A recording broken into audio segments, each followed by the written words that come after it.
All right, hi everyone. Hello, hello. Shh. Good, good. Everyone have a nice weekend? Anything fun? Nothing? Nothing fun. Well, we're already week one of the semester. Let's see. Any questions? Anything on your mind? Anything bothering you? Anything queries? Nothing? Okay. So last week, we began our discussion of separation of powers. And in our last class, we did probably one of those important cases of all time, which was Youngstown. This was a steel seizure case. And we asked, could the president engage in the seizure of the steel mills? And this entailed the question, was the president's decision to take the steel mills lawmaking? Or was it executing the law? Right? We know that from the outset, Congress makes the laws, and at least the president's supposed to execute them, enforce them. What did the Supreme Court say in Youngstown? The president acted unconstitutionally. Why did he act unconstitutionally? Because he was not executing the laws, he was making the law. The Supreme Court found that Congress did not give him the permission to take the steel mills. He was doing that on his own. And his decision to act in that manner amounted to lawmaking, right? So everyone get the general gist of Youngstown, all right? Today, we're going to continue that thread with two cases that illustrate where branches of government do things that they may not be supposed to be doing. And we began on our very first day of class by walking through the Constitution, which spells out very distinct and clear roles for each branch.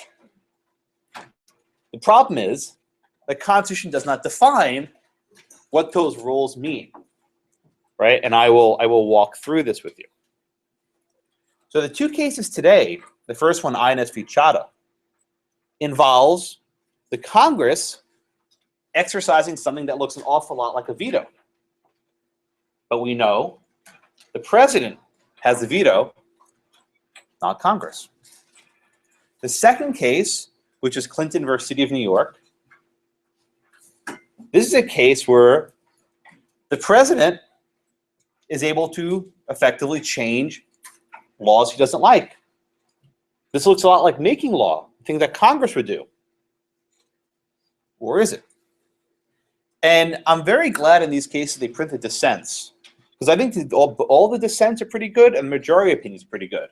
So what I want you to see coming into this class and leaving is that both sides have pretty good arguments. These are not clear-cut issues, right? These are not 5-4 decisions on ideological lines involving something like abortion or gay marriage or something. These were divided opinions where judges who see things very differently came to different conclusions. So I want you to understand the reasoning on both sides, majority and dissent, because they paint a really good picture of how our separation of powers function and how our Constitution was designed. Good? All right. So to start, I think I finished somewhere there. You're the last one, I think? All right, so is that Daniel? Okay, Daniel, let's start, and everyone, you can open your constitutions. It doesn't take, I shouldn't have to warn you, but just open them up. Page 17, and we're going to start again with the text as we should and always must do. All right, so Daniel, Article 1, Section 1, right? We've read this now probably a half dozen times. It says, all legislative powers herein granted shall be vested in Congress, right? What does this phrase, legislative powers, mean? And this is a trick question, by the way. I'm warning you. No, don't define it with the word. Try to, when I ask you to define something, try to use a different word. Okay, what does it mean, law-making powers? Power to create laws. What does it mean, create laws?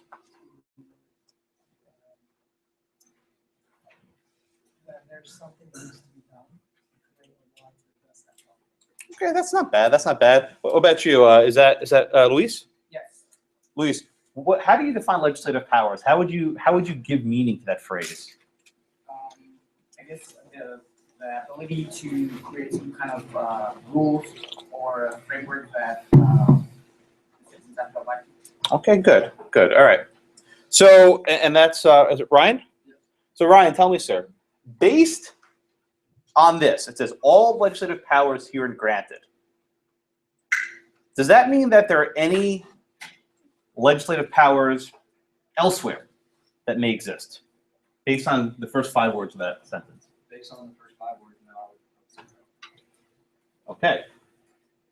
But let's think about it a different way. All legislative powers herein granted are vested in Congress. Is it actually saying that these are the only legislative powers in existence, or only legislative powers listed? What's it actually saying? Only ones listed. Okay, so what's interesting is that the text of the Constitution doesn't exactly say that only Congress has legislative powers. You might think it says that, but it actually doesn't. But that's how most courts have understood the text of the Constitution. That the only body in Congress that the only body in our government that has the power to make laws, legislative power, is the Congress. Okay? Now let's contrast this, if you will, to Article 2, Section 1. So just flip to, if you want to see in your full of bookies. Okay, page 27, right? So back up top, Rob. Okay? So it says here, the executive power shall be vested in a president of the United States. What does this phrase mean, executive power? What does it mean, executive power? What did you say was wrong? I'm sorry. Oh, it's on page 27. It's Article 2, Section 1. You don't need to look at the screen. Oh, I'm sorry, Austin. No, that's fine. What does it mean by executive power? What does that phrase, executive power, mean? I would think it would mean the power to enforce the law, to execute whatever Congress passes. What does that mean, execute? Try and use a different word. Okay. You're on the right track. Enforce. I like enforce. What does that mean to enforce? Just give me more flesh in the bones.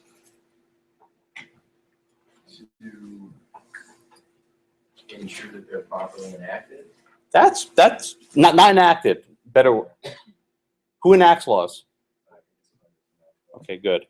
So I think to help Austin, I'd call him the wrong name. To help Austin out. Let's see, Hugh. Article 2, Section 3. It's in the very next, 2 pages later, right? What does this mean that the president shall take care that the laws are faithfully executed? What does that suggest?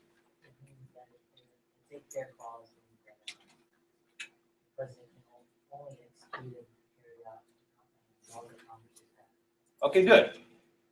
So I think from these 2 sections, right, we get the general gist, and this is what you learned in 5th grade, but I will make sure that you fully appreciate it, is that in our Constitution, the power to actually make laws is to the Congress, and the president can only execute or enforce those laws which are granted by Congress, right? There's no surprise there, okay? But what happens, and this is what happens in both those cases, where it isn't necessarily clear what the law is. In other words, he shall take care that the laws be faithfully executed, right? But what are the laws? Okay? So our Constitution prescribes a very strict method of how something becomes a law. Okay? So you go back to page 22, right? The framers of our Constitution were very much aware of kings passing laws and doing whatever they wanted on a whim. This was something they were very, very familiar with. So they put together a very detailed method in order to make law. Okay? So that's Luke. Luke, walk us through, I mean, you can just read if you want, but summarize in your own words. How does a bill become capital law? The law the president must execute. What must happen? Okay, good. So pass the House of Representatives by majority vote, pass the Senate by majority vote, and then what happens after it passes both houses? Okay, it's presented to the president. This is what's called bicameralism and presentment. Bicameralism and presentment. Bicameralism, comma, house, right? 2 houses, and presentment. In other words, that's to pass both houses and be presented to the president for his signature. Okay. What happens, Shelby, if the president? Okay. Lauren, what happens if the president doesn't like the law? We'll veto it. How does that work? He doesn't approve of it, so he sends it back down to the House. Okay, good. Good. So one of two things can actually happen, right? He can either sign it or reject it. I mean, he doesn't actually have to veto it. If he declines to actually sign it and he just waits 10 days, it's as good as vetoing it. But he can effectively veto it and send back a veto message. And of course, what happens, that's Jonathan? Jonathan, what happens? What happens if the Congress doesn't agree with the veto? What happens next? They do another vote, Okay. and they have to have 2/3. Exactly. So our Constitution has an override, right? Even if the president declines to sign something into law, if 2/3 of both houses, effectively supermajority, agree, they can override the president's veto. This does not happen very often. It's actually fairly rare that you can get 2/3 of Congress agree on anything. But even in this case, it doesn't happen very often. But then, what does it say? It shall become a law. So this entire passage is dedicating how does something become a law, right? Because if it's not law, the president can't execute it. The president can only execute that which is law, okay? So now you might be saying, all right, fine, right? Well, I got an idea. Let's get around this cumbersome bill law passes thing by calling it something else, right? And this is actually James Madison's fear, right? What if we don't call it a law? What if we call it like an order or a resolution, right? What if Congress tries to do something short of a bill and say, oh no, Mr. President, you don't have to sign this, right? What if the Congress says, oh yeah, we're just passing a resolution which is going to have the force of law, but because it's not called a bill, the president doesn't have to sign it, right? Is that Lauren? Yeah, not law. Was that? No, you're not Palmer, you're Lauren. Lauren, I said Lauren. Yeah, you're good. Lauren, how does the next section of the Constitution, which I have on the screen, avoid that problem of Congress calling it something else? Oh, this isn't a bill, it's a resolution, and here's the force of law. How does Congress get around that? It's on the screen, highlighted. Okay. The shall be presented to the president portion? Yes. Highlighted? Yes. So what happens if they call it an order or a resolution or a vote or anything? What must happen? It stands to be presented to the president. If I that better? Yes. You guys see this better? I don't know if that necessarily. You guys okay? These classrooms are not well configured. It drives me crazy. But the screen is basically unviewable from the corners. It's funny though, I once complained to the associate dean about this and said, you know, some of the students in the corners can't see it. He's like, well, why can't they move to the center? So I shut up after that. So, but I tried. I tried for your help. I tried for your sake. Okay. So even if Congress does something else, they call it a vote or a resolution or an order, right? It's still to present to the president. And the president can still veto it. So the Constitution on this front seems to take a very clear picture. Anything which has the force of law, right? Anything which has the force of law the president can execute must go through both houses of Congress and be signed and presented to the president. You cannot avoid that. Okay? Everyone with me so far? So that much is clear. But what happens after the president has signed the bill? After it becomes law? Two questions. Can Congress excuse the president from enforcing it? Or can the president himself decline to enforce it, right? The bills become law, right? It's set, it's in the statute books, it's not changing. The bill is there, it's in the books. But after it becomes law, that's when these two cases come into play. Can the president maybe not do it when Congress tells him to, or when the president himself declines to? Everyone see the issue, right? That's what this issue in Chadha and Clinton v. New York? Can the law not be enforced as it's written? So what's interesting about these cases, both Chadha and Clinton v. City of New York, is that both Congress and the President agree in some measure, right? This isn't like what we have today where one branch is declining to execute the law and the other one's very angry about it. Here, in Chadha and in Clinton v. New York, both the President and Congress basically agree, right? And in these cases, it's only the courts who have an institutional role in ensuring the Constitution is complied with. And again, these are not easy cases. Don't think because one vote's majority, the other, it's right. These are really tough cases. Okay, everyone with me so far? Questions? No? Okay. Let's start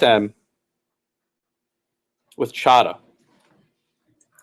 And before I go into Chadha, I'll give you a mini primer on immigration law, which is not necessarily germane or relevant to this case, but will help you. So generally speaking, right, if you're in this country without permission, you are subject to removal, right? If you don't have a visa or you entered illegally or whatever else, you're subject to removal. Okay. There are various provisions of the law which allow the Attorney General to basically suspend deportation. And I don't want to bore you with the details, but it's very complicated.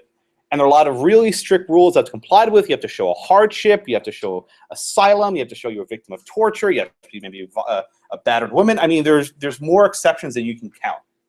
But generally speaking, Congress has given the Attorney General fairly specific guidance of where a removal or deportation can be suspended. Okay? But if you think about it, this is a very, very important power for the Attorney General. Congress said, people who come here illegally shall be removed. And then for the Attorney General to say, oh, no, we're not going to remove these people, right? Congress didn't want to give that broad grant of authority. So what they said with the law in this case was, okay, if the Attorney General wants to decide not to remove someone, Congress gets a say over it. If the Attorney General decides we're going to, suspend the deportation of Mr. Chadha, right? Congress can come back and say, no, deport Mr. Chadha. We do not agree with that decision. So everyone see the general facts in this case. Michael, why do you think Congress, and we'll get to the details of the one house veto in a minute, but why do you think Congress would want to have some sort of say over whether individuals can get their deportations halted? Why do you think Congress wanted to put their fingers in this? Well, I'd say probably efficiency. Yeah, why efficiency? Well, that way, because I believe the House representatives. Yeah, it was House, that's right. Well, that way, if the Senate is denied it. No, the question is broader. In general, why would any Congress want to have a say over this? Why would they say, Attorney General, we give you this discretion and we will trust whoever you want to deport or not deport, that's your call. Right? Why is that not the case here? Why would Congress want to keep a thumb on what the Attorney General does with deportations?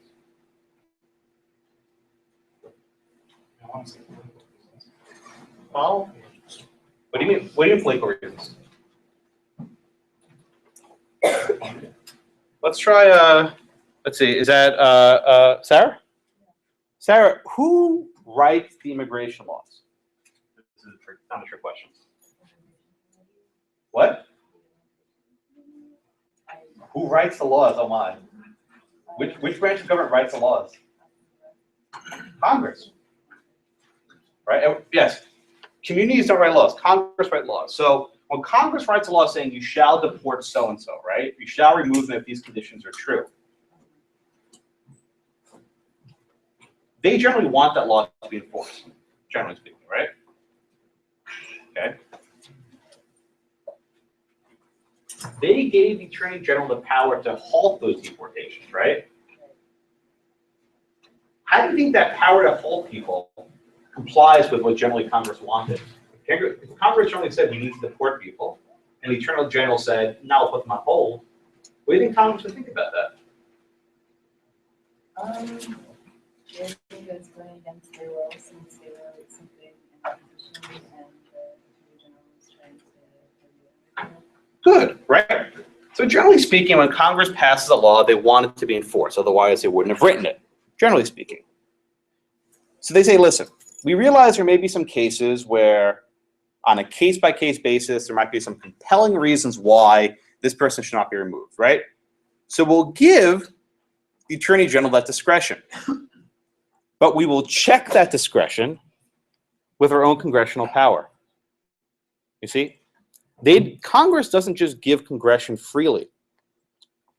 They often give congression subject to certain limits. And I'll give you another example. So in the immigration context, something called a cancellation of removal, right? Where if a person has already been ordered to be removed from the country, the Attorney General can say, you know what, based on these factors of extreme hardship, I'm going to cancel this person's removal. Right? That sounds like a really big deal, right? Congress says if this person's here illegally, you have to remove them. How can it be that the Attorney General can just cancel removal and just, ignore what Congress wrote? What did Congress do? They limited it. They said only 4,000 people a year, 4,000 out of the millions of immigrants, 4,000 people a year can be canceled removal. So they're saying, listen, we'll give you discretion, Mr. Attorney General, or Mrs. Soon-to-be. We'll give you that discretion, but you can only exercise in a very narrow realm, right? Similarly here, if the Attorney General wants to suspend deportation, he can do it, but it's subject to a check. It's subject to a check on that discretion. So let's think about this for a second, right? Demi. So passing immigration laws, right? Would you say that was within the legislative powers in Article 1? It's a safe bet? Yes. The president deciding not to deport someone because, whatever reason, maybe there's a hardship or something, would you say that that was within the executive power? I don't think so. Why not? Because the president approved that law, and so he approved Congress to enact that law of immigration and deport people. So by allowing that deportation, he's kind of going against what he already approved. Okay, so let's actually focus on the text for a second, right? The president shall take care that the laws are faithfully executed, right? So you're saying when the president declines to enforce the law, he's not acting in good faith. Is that what you're getting at? Right, but what happens, I don't know your name quite yet. Haley? Haley, but what happens when the law specifically says, we give you the discretion not to deport these people?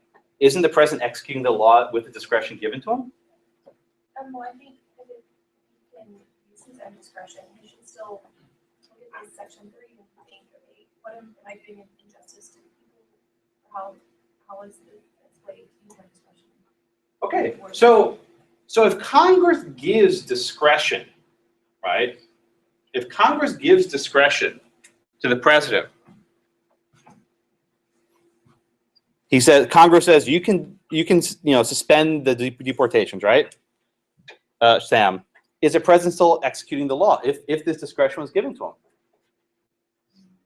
Yes, it was given to him. Yeah. So here's the general idea, right? Congress has certain powers. They could have said in the law, you shall deport every single person who's here illegally without any qualification. They could have said that, but they didn't. In fact, they gave the Attorney General very specific guidelines of when they can halt a deportation, right? I mean, these are not broad grants, but these are very specific grants. So when the president acts pursuant to that grant of discretion, I think he's still acting faithfully. I mean, you could perhaps disagree, but I think there's a good case to be made that he's acting lawfully in that case. Okay? So I think we all, and if you stop me if you don't, we all see that Congress gave certain powers to the president, right? The statute gave him certain discretion. Everyone see that? Is that Chloe? Chloe, can that discretion be taken away from the president? Can Congress take away power given to the president by statute? Yes. How can that happen? Only after the law's been passed and it's been altered or Let's be precise, right? So Congress passes an immigration law that says, Mr. President, you have the power to decide who to deport and who not to deport, right? What if Congress doesn't like that? What if Congress says, man, you're not deporting nearly enough people. We want you to deport more people. Can Congress take back that discretion? How? What's the only way Congress can take back its discretion? if they alter it by 2/3. Well, no, the bill's already been signed into law. There's no chance for a veto. I don't know how, I just know. How can Congress take back power from the president? Think about it. Let's see. New law. Yes, new law. Exactly. Congress can pass a new law, right? The original immigration law is done. It's done, signed to law. They've missed their chance for a veto. It's already law, right? They didn't get 2/3 in the requisite time. Okay? But if Congress says, you know what? We don't want the president exercising this kind of broad discretion. We don't like that. We want the president to only exercise the powers we want. So how can Congress redefine the scope of the president's powers? By passing a new law, right? Ian, what would this new law say, or what could this new law say? Yeah. Yeah, it says the president can no longer suspend deportations unless these factors, are met.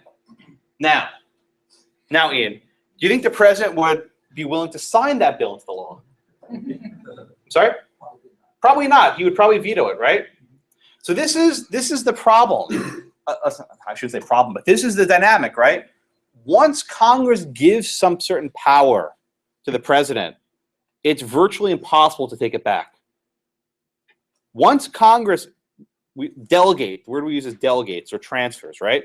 Once Congress delegates certain authority to the president, it's virtually impossible to ever take it back. And we'll see this theme throughout the years that in the early years of a republic, right, the founders most feared Congress. They thought that Congress would be the most dangerous branch because it has all this legislative power to do all these things. But as history has shown, over the last 200 years, in particular since the 1930s, Congress has given so much of its lawmaking powers to the president.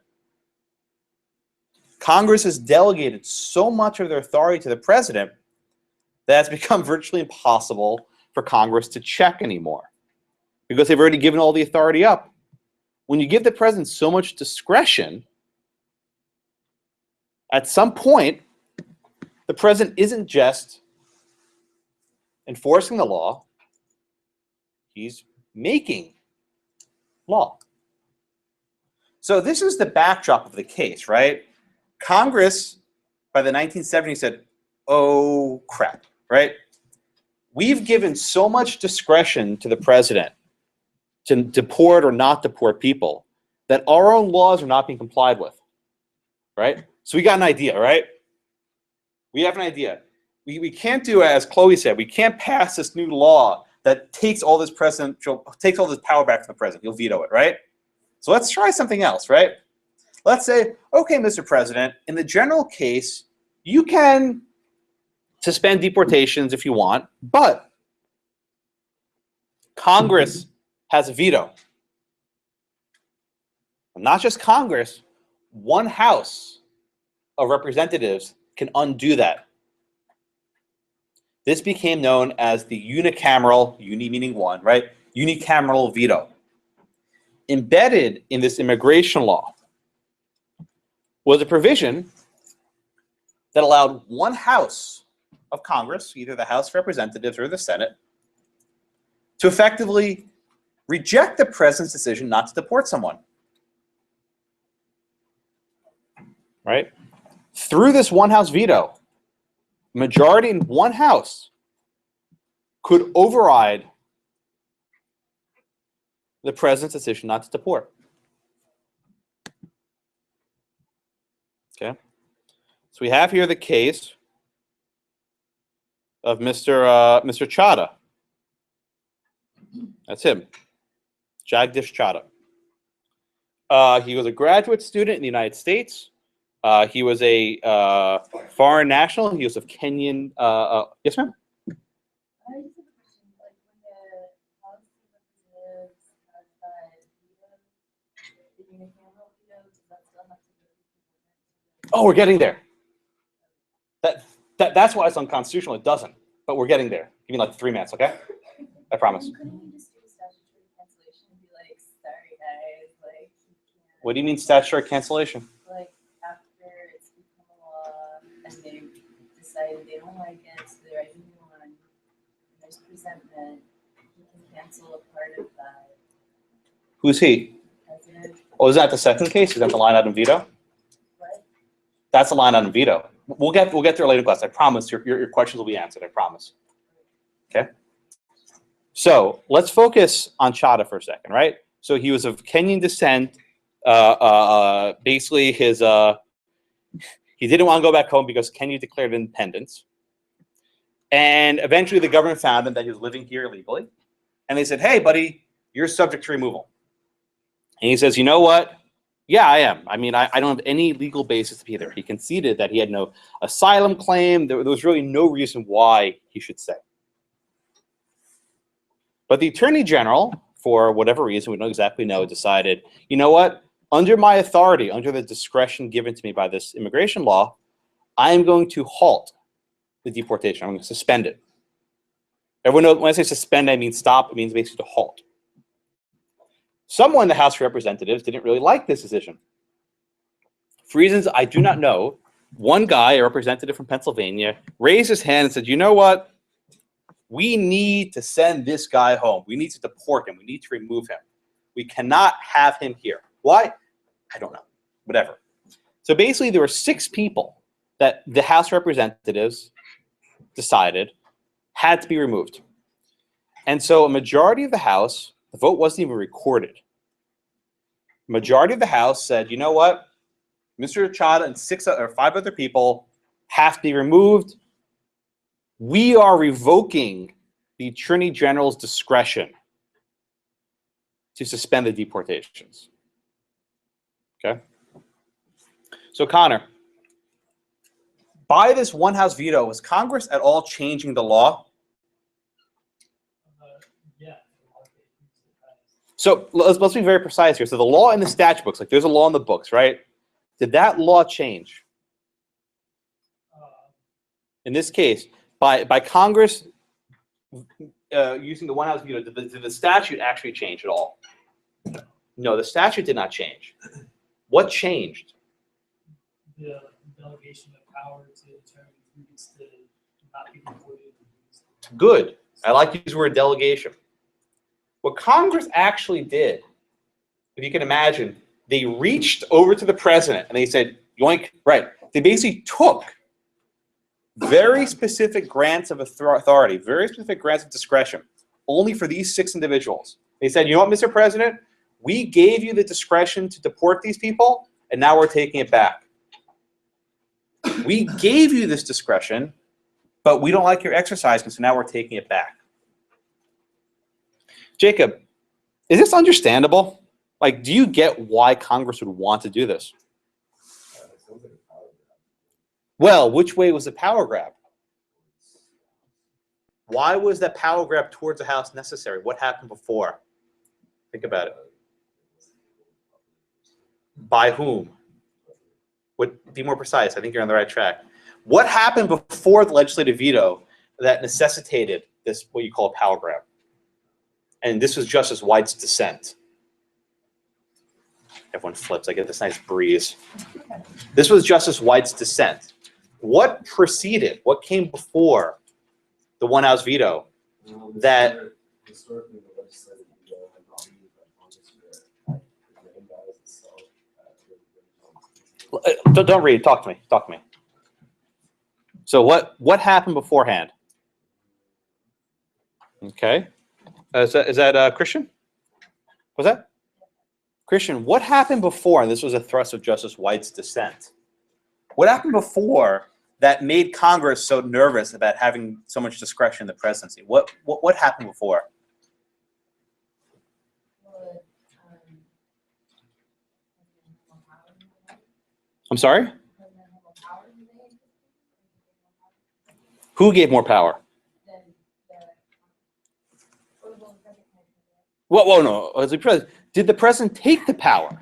Did the president actually take power from Congress? No. What happened? It was given or delegated, if you will. So we'll be studying this theme throughout the entire year. So now is as good as a time as any to talk about it. Starting in the 1930s, we have the rise of what became known as the administrative state, these regulatory agencies. Okay, there's this great quote where Justice White quotes my favorite, Justice Jackson. Remember, Justice Jackson wrote the steel seizure concurrence. He said that these administrative agencies are a fourth branch that, quote, deranged our three-branch legal theories. That this fourth branch of government deranged our three-branch of legal theories. So I'm not talking here about whether administrative agencies are a good idea or a bad idea. We can talk about that later. But the fact is, Congress gave up willingly a lot of its power. And they gave this power to these various agencies, right? Brandon, what's a regulation? Like a prohibition. What do you mean? In the modern day sense, what does the word regulation mean in the context of the federal government? Says like what you can and can't do. Who says? Depends. Who makes you're dodging my question. Who makes regulations? Okay, agencies, right? Are agencies Congress? Are agencies elected? Do regulations are the force of law? Yes. Okay. So you all heard this phrase regulation, right? What is a regulation? Well, some agency, maybe the Food and Drug Administration, or Health and Human Services, or the Treasury Department, or the IRS, or whoever agency you can imagine, whatever alphabet soup you can spit out, there's an agency, okay? Okay. Regulations are the force of law. And if you read a regulation, it looks a lot like a statute. You can do this, you can't do this, here's how you have to do this, and if you don't do this, here's the penalty, right? You cannot tell much of a difference between a regulation and a statute. In fact, a lot of people have confused the two. A lot of people think, oh yeah, there's no difference, it's a law. In this class, we won't make that mistake, okay? Right here in Article 1, every order, resolution, or vote, basically every single thing that has to have the power of law must go through bicameralism and presentment, right? Every single thing that has a force of law the president can execute has to go through bicameralism and presentment, right? There's no middle ground for that. Article 2, the executive power shall be vested in the executive branch. Does the executive, Morgan, does the executive branch have the power to make laws? Yeah, it's not your question. Yes, the answer is no. The executive branch does not have the power to make laws. But Morgan, what happens if Congress gives the executive branch the power to make laws? Congress creates the Food and Drug Administration.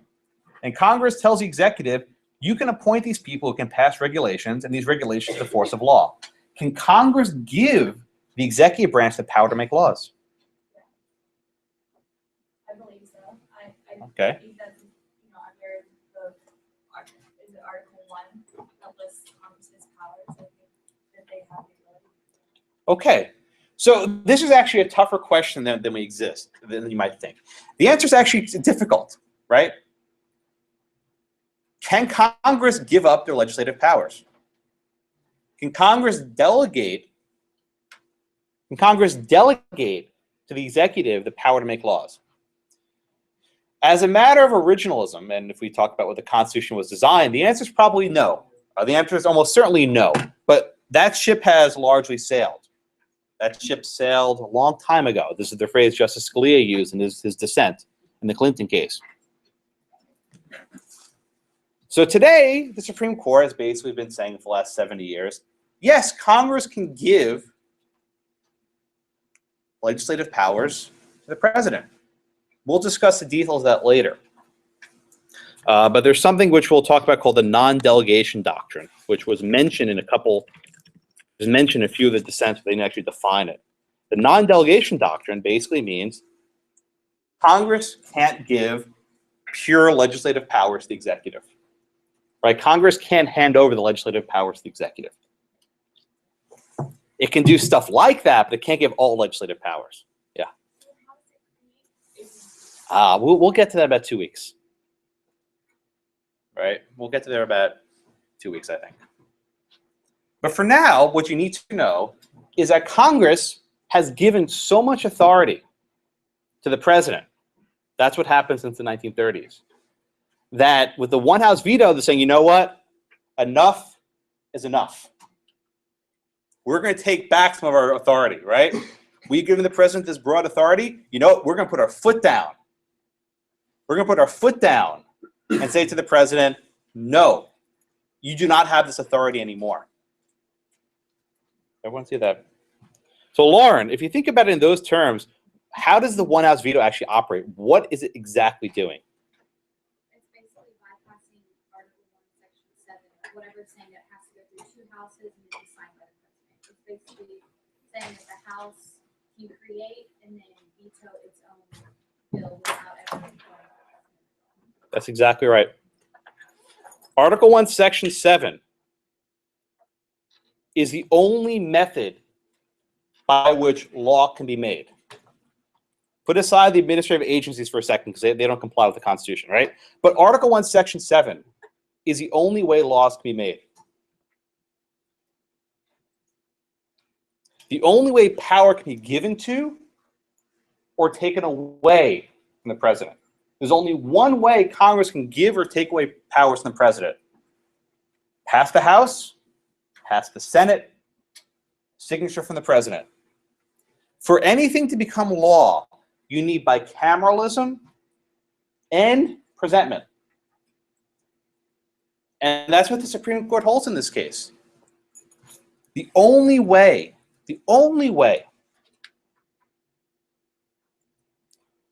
for this discretion to be withdrawn is for Congress to pass a new bill.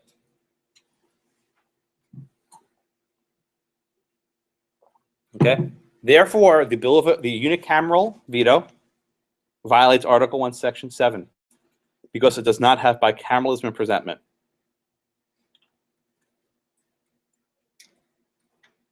The House is acting alone.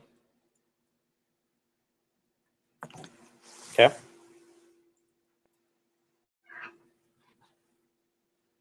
Everyone see this? All right. So this is a question for later. Later in the reading, we discussed bills of attainder, right? Zachary, what's a bill of attainder? It's in the reading.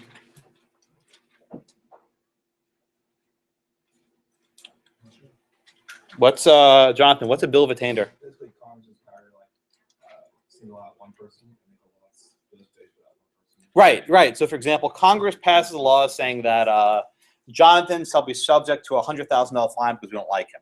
Right? That will probably be a bill of attainder. Right? Gabriel? Emily? Why was this this vote, whatever you want to call it, singling out Mr. Chadha, not a bill of attainder?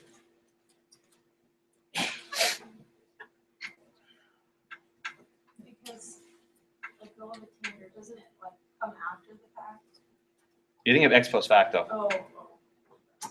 Why is this bill, whatever you want to call it, which names Chadha by name, his name's in there, why would that not be a bill of attainder?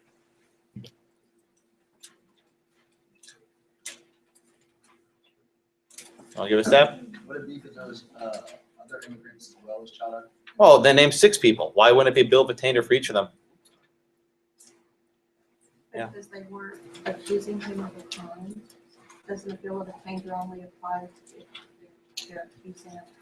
What would the result be if the one-house veto worked? What would have happened to Mr. Chadha if the one-house veto worked? He would have been deported. That's a punishment, ain't it? Yeah. Maybe because it wasn't a bill. What's a bill? Can Congress get around the bill of attainder by doing it in one house and not making it as a formal bill? Right? So I think, anyone else? So I think yes. Well, I don't understand how the punishment would be awarded if you're not supposed to be here. Like, Because didn't Congress give the Attorney General the discretion to not deport people? See, that's the issue which is difficult to wrap your head around. Congress didn't say you must deport everyone. They said to the Attorney General, you cannot deport some people. Right? So after the Attorney General exercised that discretion, Chadha was going to stick around. He was going to stay. So I think the answer has to be basically that this was unconstitutional on a lot of different levels, right? It wasn't actually a bill because it didn't go through both houses. And even if it was a bill, it didn't go through presentment and bicameralism. Like it didn't go through both steps. All right? We'll do bills of attainder later, but I like mentioning it now. Okay? Justice Powell has an interesting concurring decision, and Justice Powell was the so-called swing vote of the day. He was a Justice Kennedy in the 70s and the 80s. He was somewhat of a moderate, and he was always somewhere in the middle, which is an interesting place to be at the Supreme Court. And he says, listen, Congress has been using these one-house vetoes a lot. There are hundreds of them. By this single decision, right? By this single decision of the Supreme Court, effectively hundreds of bills became unconstitutional. Hundreds. So Powell would have said, you know, we don't need to strike down all these. Let's just strike them down if they come to us, right? In other words, if Congress exercises this one-house veto, then we can say they acted unconstitutionally. But we don't need to strike down all these statutes. What do you think about that, George? That the court can let all these other unconstitutional statutes stay in the books, but only enforce it when someone files a lawsuit. What do you think about that solution? What do you mean efficiency? It's not brought to the court yet. I guess they're not seeing it as a problem. Yeah, I think Zachary.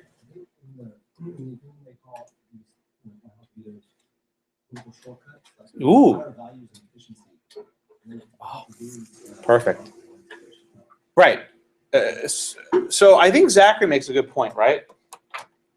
We love efficiency, right? We want everything to be efficient. We want our coffee right away. We want our dry cleaning within an hour. We want our internet to be faster. We want everything to be done right away. Traffic, yeah. But our Constitution is not an efficient document. If you learned anything from me, and you hopefully you do, if you learned anything from me, I think you'll realize that our Constitution was designed not to achieve efficiency. It was designed to achieve deliberation. Right? So the word gridlock is thrown around way too much now, saying we have a gridlock Congress, nothing is getting done. Congress needs to pass more laws. This is the least productive Congress in 100 years because they've passed the fewest laws. Some people would not measure the success of Congress by how many laws they pass, but the quality of the laws. But we'll put that aside for the moment.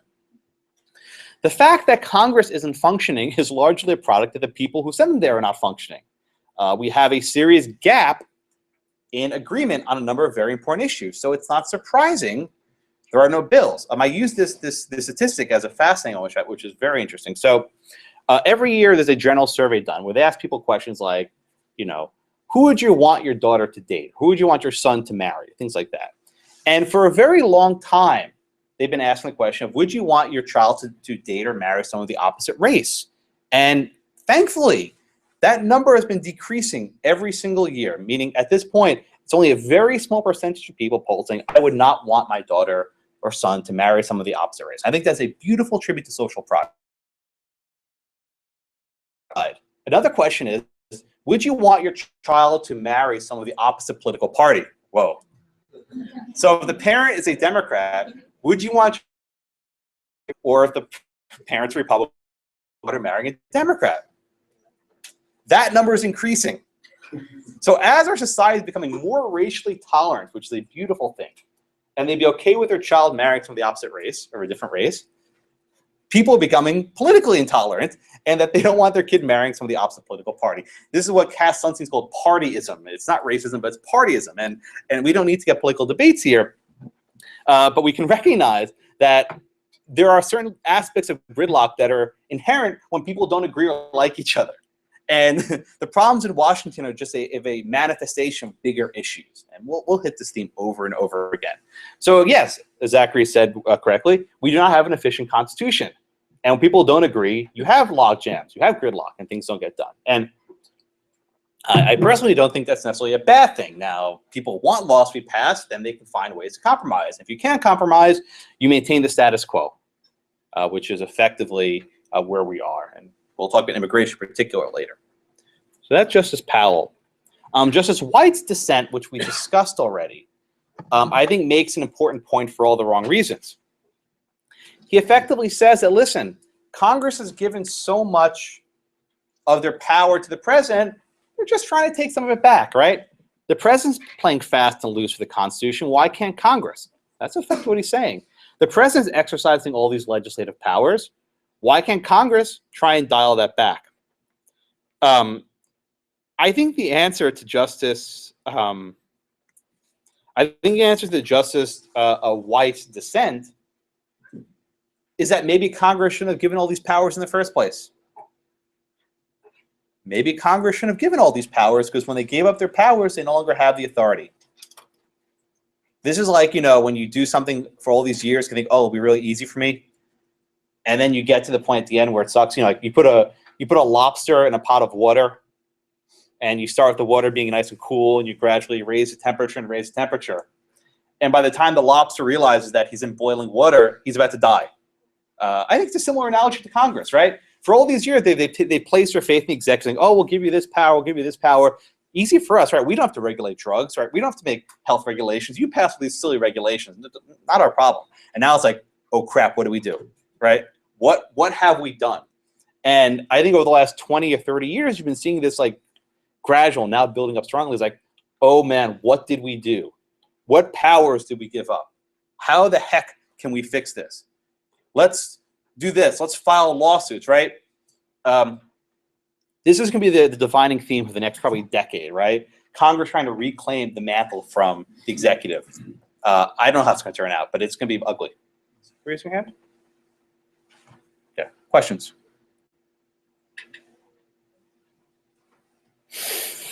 All right. Justice Rehnquist makes an interesting point on severability. Let's see. Is that James? James, what's severability mean? What does it mean to sever? Chop off, right? Okay, so here's the question, James, right? Congress passes a statute that says the Attorney General has discretion, but we have a one-house veto can override it, right? Is there anything unconstitutional about giving the discretion? Is there any problem with that by itself? Is there anything wrong with Congress giving the Attorney General the power to stop deportations? But the unicameral veto, is that unconstitutional? Okay, so the Congress did here was they basically split the statute in half. To listen, we will let the constitutional part stay, and we'll just cut out the unconstitutional part. So imagine, like, you know, it's a piece of wood, and you just chop off half of it. You let the rest of it stay. Everyone see that, right? Is that Gabrielle? Or Yasmin? Yasmin, let me ask you a question. Do you think Congress would have passed this statute if it didn't have a unicameral veto? What did Justice Rehnquist say about this? What did Justice Rehnquist say? Would Congress ever pass the statute if they couldn't secure this one-house veto? Well, he said that in the past just because their bills have been struck down by the executive Right, no, that's good. Elliot, do you think Congress would have actually enacted the statute, though, had they not had this one-house veto on top of it? I don't think so. Why not? I think that Justice Rehnquist says that the legislative intent was to have the entire statute passed, and that if you take away a part of it, then that's not what Congress was trying to put forward. Okay, very good. So this is a theme we'll revisit over and over again, right? When Congress passes a big law, they generally have a general intent of what they want to achieve. And there are trade-offs, right? One congressman puts this in, another senator puts this in, they have deals, they have whatever. So here, the point Justice Rehnquist makes is that the only reason Congress gave this discretion to the Attorney General to cancel their removals was because they knew they could veto it if they didn't like it. So Congress only gave this discretion backed up by the veto. But once you take away the veto, the statute looks a lot different, right? Is there any check now, Amanda? Is there any check on the Attorney General's power here? Once you get rid of this veto. The Attorney General has unlimited power in this context. So the point is, Congress reached a compromise, right? They reached a deal. When the court invalidates one section, they're basically leaving this Frankenstein statute, right? This isn't man, it's not beast, it's something in between. This wasn't what Congress wanted. And so effectively, you've just given the president even more power than you had before. Unsurprisingly, President Reagan's Justice Department did not defend the one-house veto. They argued it was unconstitutional. Why? Well, because they didn't want someone checking their authority. Okay. All right. So any questions on Chadha? Any other questions? It's a really important case. And it really and Justice White's dissent, I think, makes very fair points.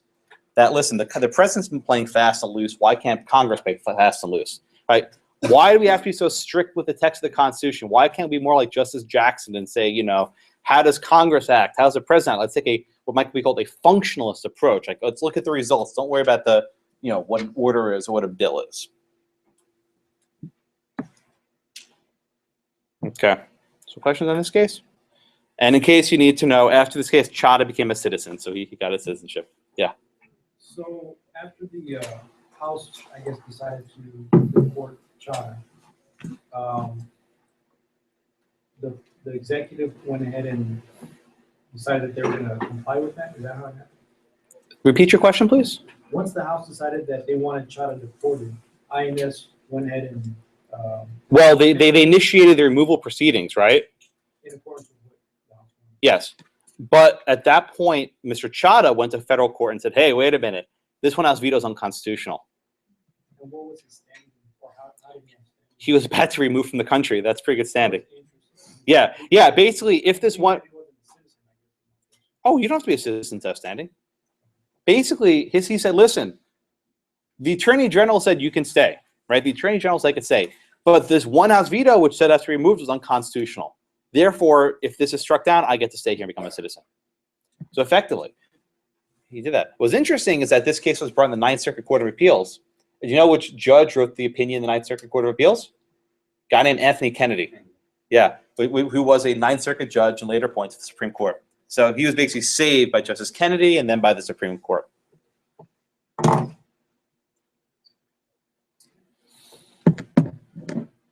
Okay. Yeah, so questions on this case? All right. The next case involves something called the line item veto. So if any of you have any experience with Texas state government, you know that the governor has the power to execute a line item veto. Renee, what's a line item veto? Alana, what's a line item veto?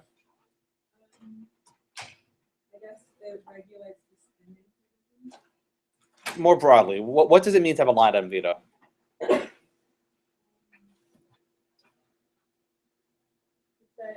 it gives the president the power to cancel in whole three types of provisions. Well, cancel what? Don't worry about specifically this case. What does it mean to cancel? What does that mean? To cancel, to stop. Okay. So under our Constitution, right? Can the president cancel a law, or can the president cancel a bill? Right here, up here, under Article 1, Section 7, can the president cancel a bill? Because if he approves it, well, oh yeah. What do we call that when the president cancels a bill? Yeah. A veto. Okay? But be very precise. It says every bill which shall pass the House is presented to the president. What is presented to the president? No, not a bill. Let's see. Yes, what's presented to the president? The bill, yeah. So the bill, everyone knows Schoolhouse Rocks, how a bill becomes a law, right? It's not law until the president signs it.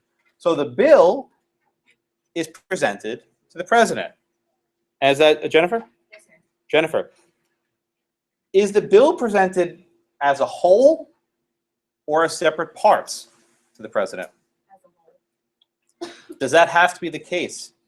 Is there anything in the Constitution which requires? You're right. That's how it's done today. But from the text of the Constitution, does that have to be the case?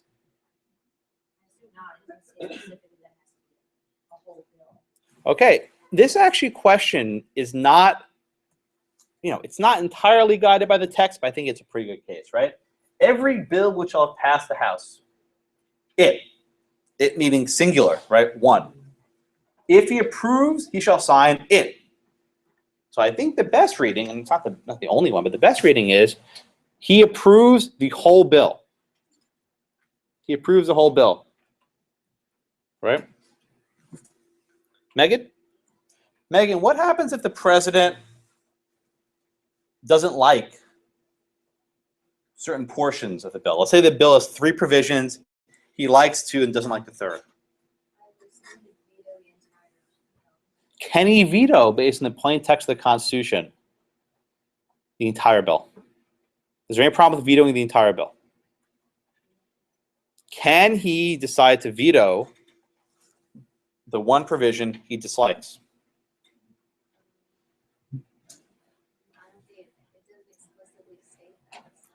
Okay, so I think that's right. If the president gets a bill he doesn't like, he has 2 choices. He can either sign the entire thing or veto the entire thing, right? If he vetoes the entire thing, it never becomes law. If he signs the entire thing, it becomes law, right? What makes a bill a law is when the president signs it. Everyone with me so far, okay? So it will be, okay, so let's say, Mary, let's say Congress passes a statute that says, after both the House and Senate pass a bill, the president can decide which parts to sign and which parts not to sign, and only those parts which he signs become law. Would that bill be constitutional? The bill says the president can sign these parts and not sign these parts, only the parts he signs become law. Would that be constitutional? Not my theory, under the Constitution. I have no theories.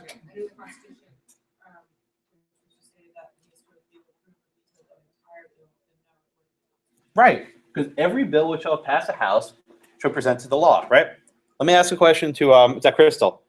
Let's say the House passes a bill that's 2 pages long, and the Senate passes a bill that's only 1 page long,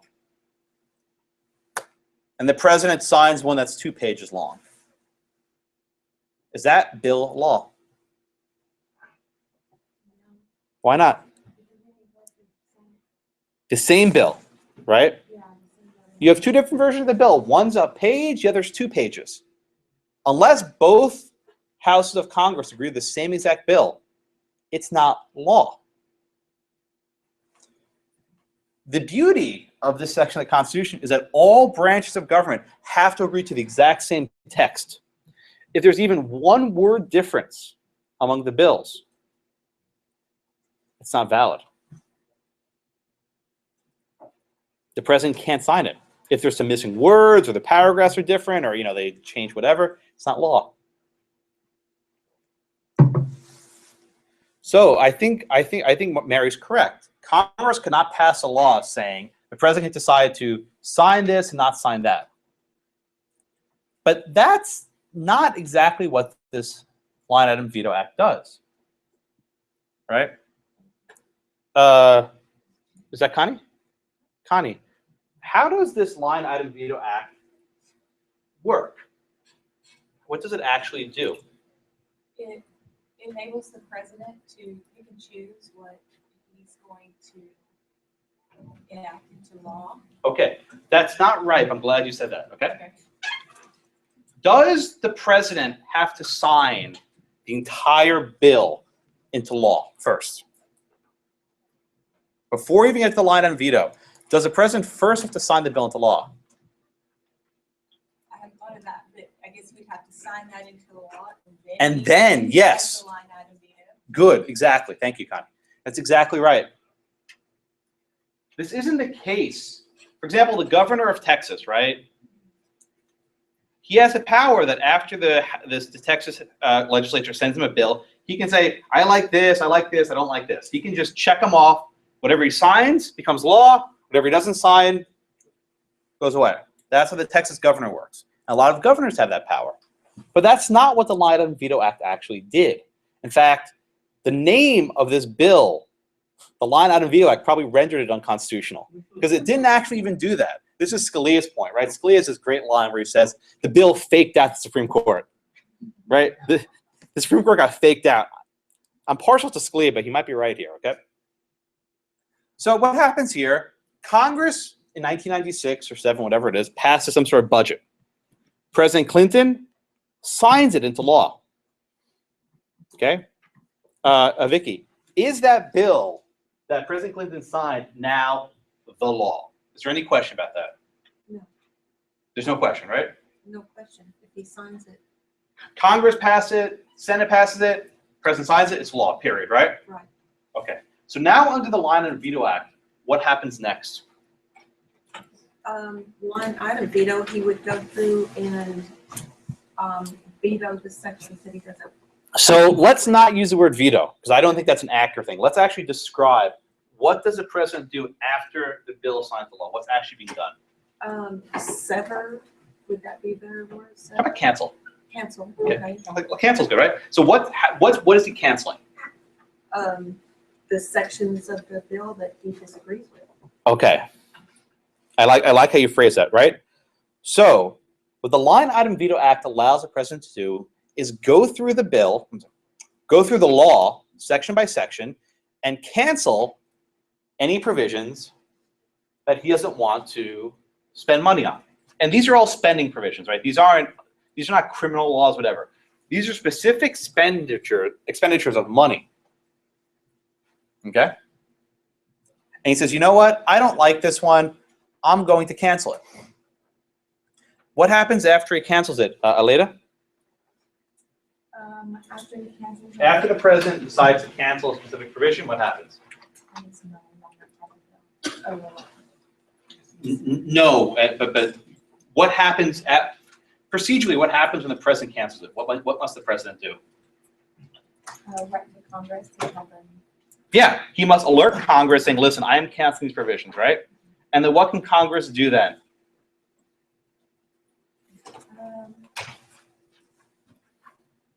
What happens if Congress doesn't agree with the cancellation?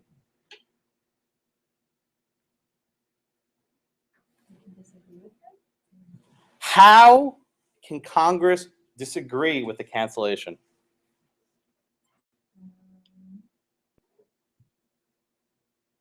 Michelle? What if Congress does not agree with the cancellation? Do they have to agree to Close. What must be done? It says it. It's called. Yes, thank you, exactly.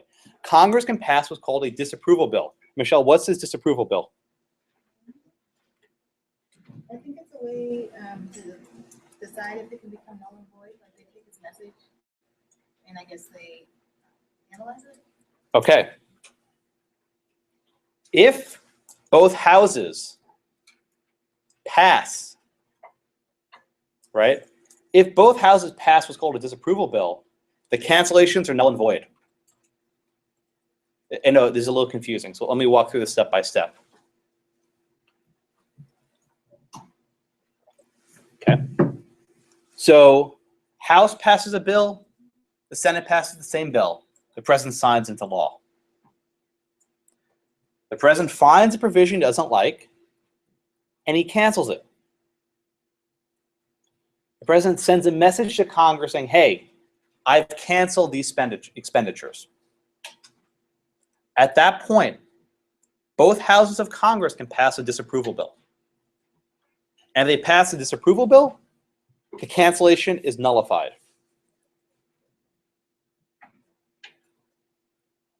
the president can veto the disapproval bill. Okay.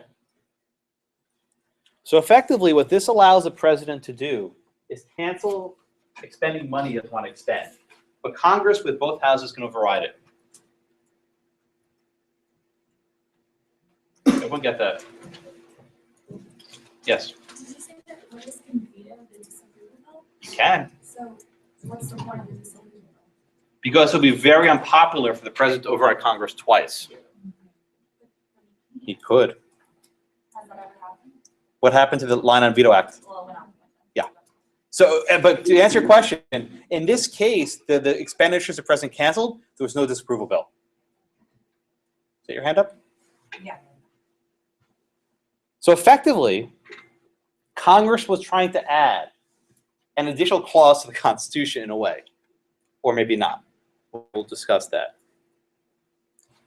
So everyone get the general gist. Now, let's be very precise. Maria, what was the effect of the president canceling an expenditure? What actually happened when he did that? Let's be very precise. Louder? Oh, sorry, I'm thinking. Okay. I'm not sure.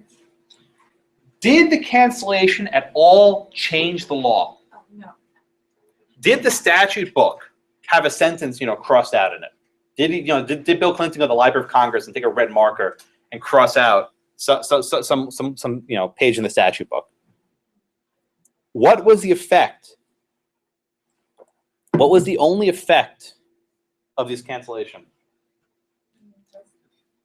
But that wasn't executed or followed through, like the entire statute. was Good. still- And I like the word you're saying, right? It wasn't executed. So the statute in the books was fine.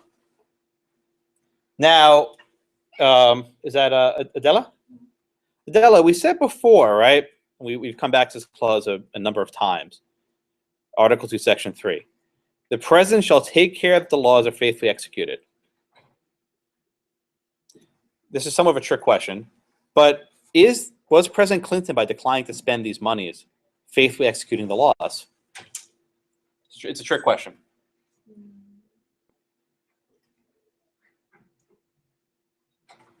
What is the laws in this case? What does the law include? It included those spending expenditures. And which other law, the subject of this case? The like cutting of What was the law called? the line item. Yes. The line item veto was the law. The line item veto gave the president the power to cancel spending. The president wasn't acting outside the consent of Congress here, right? This wasn't Truman trying to make his own laws and take the steel mills. No, no, no, no. Congress, and it was actually the Republicans, Newt Gingrich in the House, gave the president the power to cancel laws. This was a conservative idea. The president was exercising the power Congress gave to him.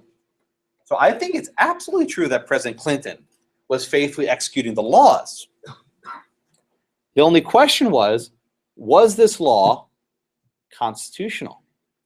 Could Congress give the power to the president to cancel these laws? Okay. Everyone with me so far? So Whitney? So what if Congress wrote a statute that says the president can rewrite the laws however he wants, can take a red marker to the statute, Library of Congress, do whatever he wants? Would that be constitutional? Could Congress say to the president, yeah, rewrite our statutes, we don't really care? No, because they're not allowed to give away legislative power. That's right. And I think that's actually the better answer. But what's the easier answer? Why could Congress not give the president the power to write laws alone? And it's right here. What must happen under the Constitution for laws to be made? Bicameralism Presentment, right? So I like Whitney's answer better, right? I don't think Congress can give the president the power to make laws because that violates the non-delegation doctrine. I think that's the much better answer. But the answer the Supreme Court took, and if you notice, it said we're doing very narrow, right? Justice Stevens said, listen, we're doing this on a very narrow basis. We don't want to talk about non-delegation. Let Justice Scalia worry about that, right? We're not worried about that. The president can't change the laws, okay? Can't without Congress. All right, so what happened in the actual case? Well, there were two funding bills, one involving Snake River, someplace in New York, and New York City, then under the leadership of Mayor Rudy Giuliani. And basically say, hey, listen, Congress said we get this free money, and the president decided not to give it to us. We're going to sue the president of the United States for this money. This case was a very weird case. It was filed in the district court, trial court, and went straight to the Supreme Court of the United States. It skipped the Court of Appeals. They didn't even bother. This case was argued in a couple months and everything. This is one of those rare emergency cases. Very often when you have these very serious separation of powers issues, they go to the Supreme Court very quickly. You think of Bush v. Gore, among others. But you got to get this stuff done right away. Okay? All right, so let's look at this in a couple ways. Excuse me, Tiffany? What if Congress passed a statute saying, Mr. President, you can spend between $20 and $30 million on building, a bridge or something, right? Would that be constitutional? Yes, Why? because Congress enacted the law and the president just executes it in its own discretion. Right, and if it says between 20 and 30 million, is there any problem? The president says, no, I only need to spend 25. No. Okay, now if Congress says, Mr. President, you need to spend between 20 and 30 million on building a new, wetland or whatever, building a new, environmental facility. And the president says, no, I'm only gonna spend 5 million. So you have to be within the range. Okay, so this is what's often called impoundment. It's a phrase. Okay, so for many here, it's it's called impoundment. Impoundment. So this was one of Richard Nixon's favorite tools in the world, right? Tricky Dicky, right? When the president, Congress would allocate money to the president to do something, right? Nixon would say, you know what? I don't have to spend that money. I don't have to spend it. Don't make me. And the Supreme Court said, you have to. So when Congress says you have to spend money, you have to spend the money. But generally speaking, Congress can give some discretion over how much money to spend. Let's see. Jason, is there much of a difference? This is a point Scalia makes in his dissent. Is there much of a difference between Congress saying you have to spend between $0 and $20 million? Okay, Jason, what if Congress said you need to spend between $0 and $20 million on New York City? Would there be any problem with that? Yeah, there can't be a difference. Right. No. So is there any problem with Congress saying you have to spend between $0 and $20 million in New York City? No. And the president then spends 0. Is he complying with the statute? Now, let's look at the line item veto act, Jason. Congress says, if you don't want to spend any money in New York, you don't have to. If you want to cancel this, you can cancel it. Isn't that how the line item veto act works? Is there any difference? So, Other than Congress giving their consent, I mean, really, there's no difference. So I think that's a good point, right? So here, consider these situations. One, Congress says you shall spend between $0 and $20 million in New York City. The president can spend 0, he can spend 20 or whatever in between. Or Congress says, with this line item veto act, we give you discretion to spend between 0 and X dollars in anything. Is there a difference? Alejandro, is there a difference there? I'm racking my brain trying to think of one. I'm sure after class I'm gonna be able to think of one, but I can't. Well, I can think of one difference, right? When Congress passes a line item veto act, what does that have the effect on every other single law that will ever be passed? What does it effectively do?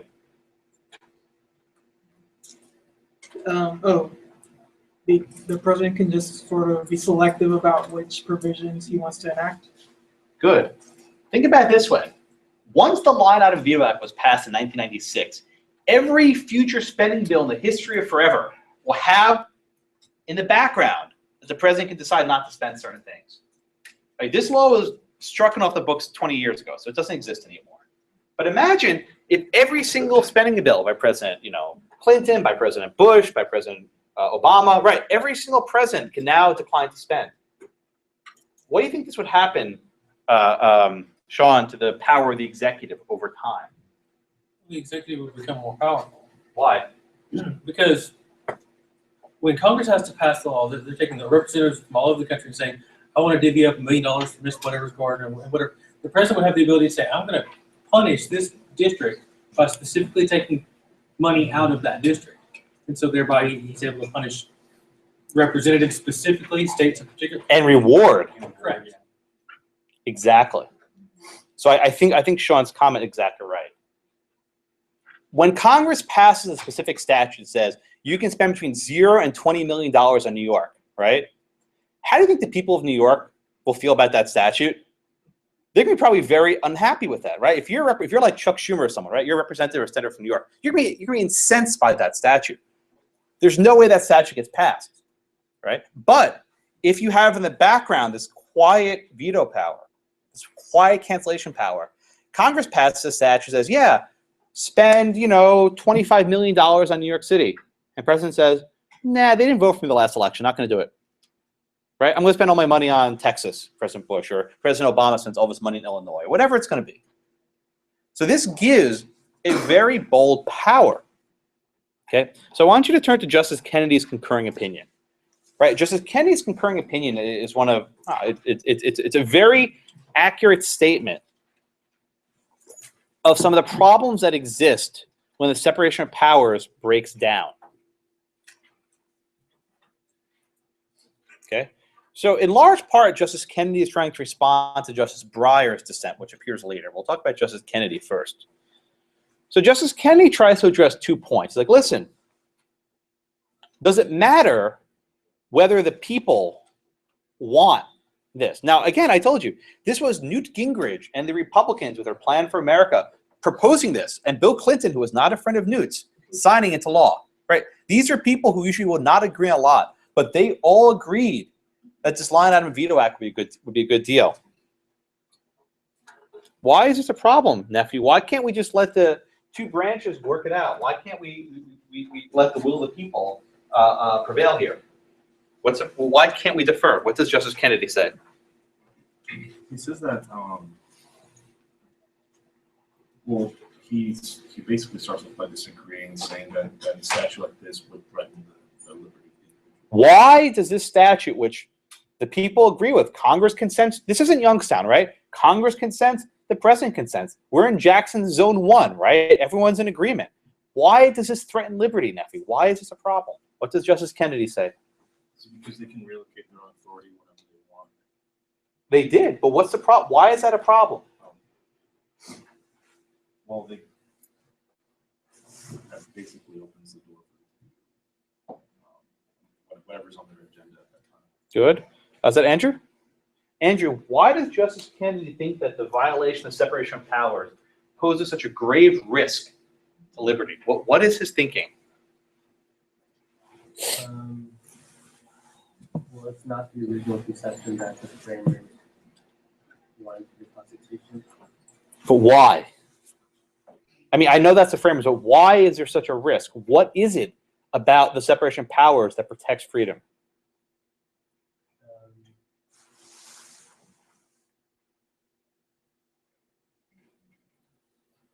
Try that, yeah? Is it because like the constitutional power on one specific branch will it basically when you get rid of that balance of powers, then you give too much rights to one, then what will do whatever they want? Powers, not rights.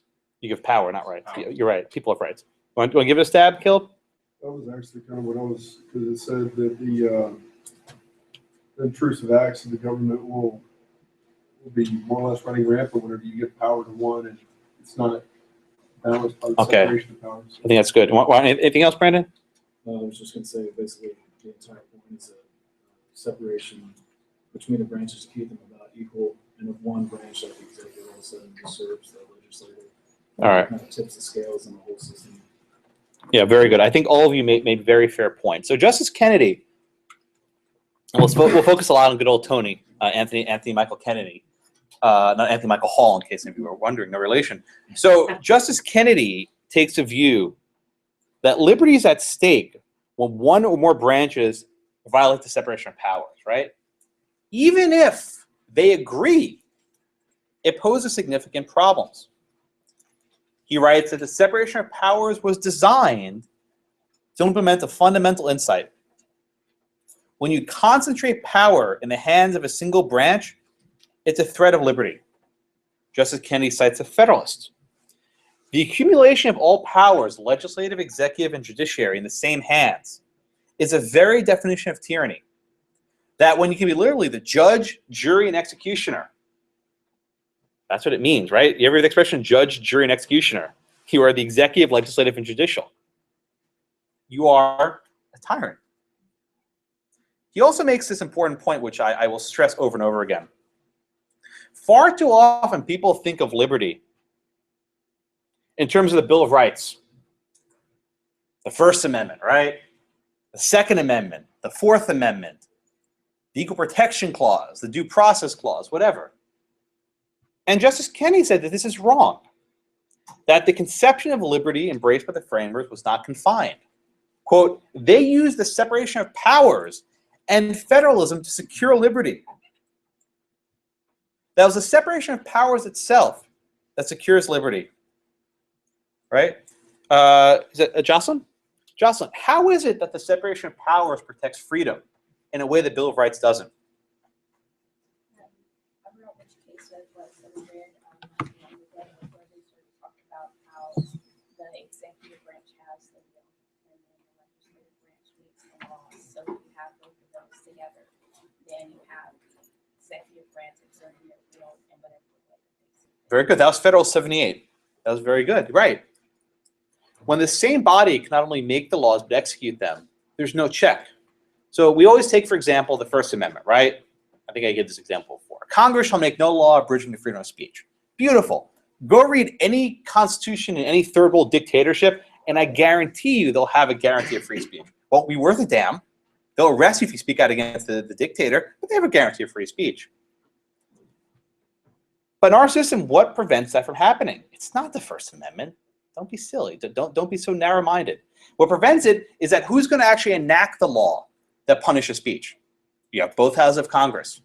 Who has to sign a censorship law into effect? The president, right? And then how must you be convicted in a court with a jury of your peers? The structural protections of our government, which make it very hard for these censorship laws to come into effect, is what guarantees our free speech. A judge only says you have a First Amendment right at the very end of the game, only after the bill passed the House, the bill passed the Senate, the president didn't veto it, right? All these logical steps must happen before you ever have to claim a First Amendment right. In most cases, if someone wants to pass a bill to promote censorship, it won't get past the first House of Congress. It'll be stopped dead in its tracks by the people you elect. It's a separation of powers that keeps you free, just as Kennedy says, not the Bill of Rights.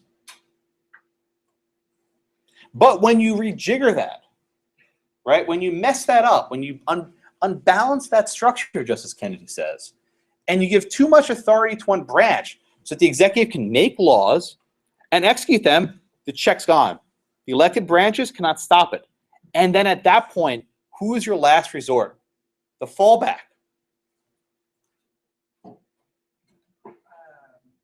What's the only branch left? The judiciary. Once the president aggrandizes the legislative power, the only last check is the judiciary. Right? Because there's no congressman voting for these laws, you can't unelect bureaucrats. Right? The last check is then the courts. And only then do these things in the Bill of Rights actually matter much.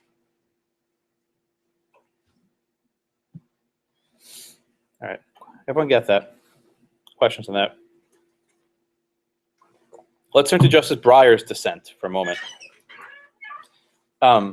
Justice Breyer is an interesting justice. He's very much into making democracy work. In fact, he wrote a book called Making Our Democracy Work. It's short. You can read it in a bus ride. The book itself is all about how democracy can be more efficient. And Justice Breyer's main goal in life is to effectively have a democratic rule. It's to effectively have people who can rule for themselves. So he says, listen, right? If Congress agrees and the president agrees, what's the problem? Right? Is that Juan?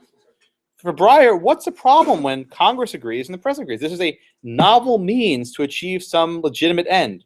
Right? Why is this a problem? Well, it goes against what the founding fathers were trying to establish. Give one branch all the power. There's no checks and balances. Okay. So what Breyer is basically saying, and Breyer and Kennedy do not agree, right? These are the differing perspectives. Breyer's like, listen, let's not be so formalistic, right?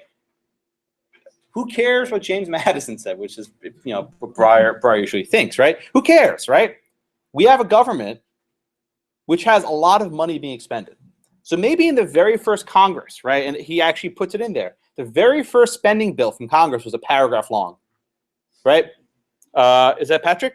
Patrick, so if you're President George Washington, right, and Congress gives you a spending bill that's one paragraph long, and say you don't like one sentence in it, can you veto the entire thing? If you're President Washington? Or maybe you ask Congress, hey, chop this up into two pieces, and I'll veto one and keep the other, right? Right. So George Washington could have done that easily, because the spending bill is like this long. So today, what if the spending bill, Patrick, is thousands of pages long? Right, so that makes it far more difficult to do due to the size of it compared to from Washington. Exactly. So today, spending bills are so big, and there's so many provisions, right? Patrick, what happens if the President Clinton didn't like just one sentence on it? Could he realistically veto the entire thing to save one sentence? Once the line item veto is determined to be unconstitutional, you could not Right. So realistically, Congress spent months putting all this pork in there, all these riders, all these Christmas trees, all these different, you know, bills to benefit different groups, right? It would be impossible for the president to say, you know what, I don't like that one line, let me veto the entire thing, right? It's not practical. So Breyer's saying, listen, let's make our democracy work, right? Let's give the president this authority. Congress agrees with it, okay? So Breyer is effectively saying, if Congress agrees, it's not that big of a deal. Okay, it doesn't shift the balance of power. Okay, he says it, quote, skirts a constitutional edge. Like, yeah, it's probably unconstitutional, but I think, you know, I think it makes things work better, so I will give it my blessing. Justice Breyer. All right. So what does Justice Mitchell? What does Justice Scalia say? What's Nino's dissent? He says a lot of things, but what does he say here?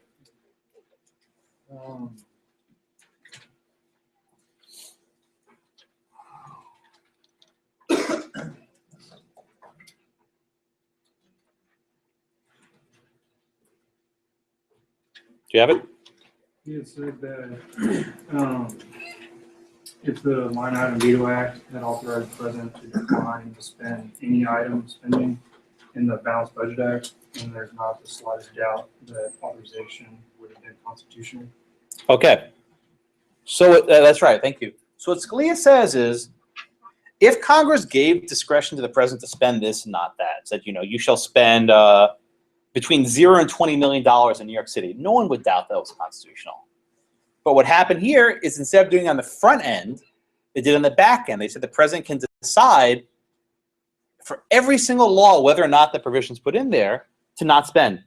So this isn't a case where you alienate New Yorkers and say, oh, you can spend between $0 and $20 million in New York. Here it's you can spend between 0 and X in all 50 states. So Scalia said this is just what's been done before, framed differently. And again, he has this great line saying, listen, they faked out the Supreme Court. The thing that's called the line item veto act, but it's not a line item veto, right? Is that Wade? wait, is there anything in this line item veto act that allows the president to take a red marker and cross that provision to the US code? Right, so he's not actually changing law. And if you're not changing the law, do you need bicameralism presentment? Right, this is Scalia's point, which the older I get, the more I realize he's probably right. Scalia is effectively saying there's no cancellation of laws. All the president is doing is not spending money, and this was a discretion given to him by Congress. Congress said, you know what, Mr. President, we trust your judgment so much that we'll let you decide which laws to apply and not. Right? So Scalia says there probably aren't any problems under Article 1, Section 7, right? There probably aren't any problems under bicameralism presentment. Marianne, what is there a problem? Someone mentioned it before. I said I like that answer. What actually does this have problems with? Thank you, louder. You're right. The non-delegation doctrine. Scalia is saying, listen, this isn't a problem under bicameralism presentment because the law is not being changed. This is a problem of the non-delegation doctrine because Congress is effectively giving the legislative power to the president. Madison, why is the president getting legislative power? How does this actually work? What's effectively the president doing? Be more precise. You're right, but be more precise. Well,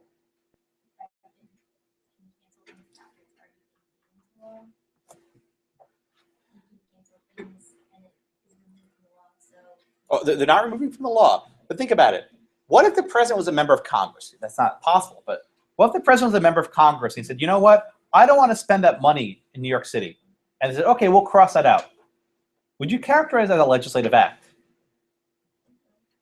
If the president was a member of Congress, he said, don't spend money on that.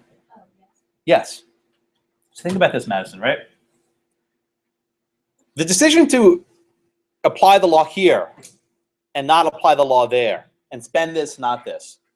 Does that seem like an executive decision to you or a legislative decision? Okay, and this is Scalia's point. The decision where to enforce the law and how much money to spend is inherently a legislative decision, right? The decision to spend millions in New York but not spend millions in Chicago. That's generally a legislative decision. Congress passes budgets. So effectively what's happening here is that Congress is giving the president the power to decide the laws. He's not just faithfully executing the laws that Congress passes, he's deciding himself what the laws are.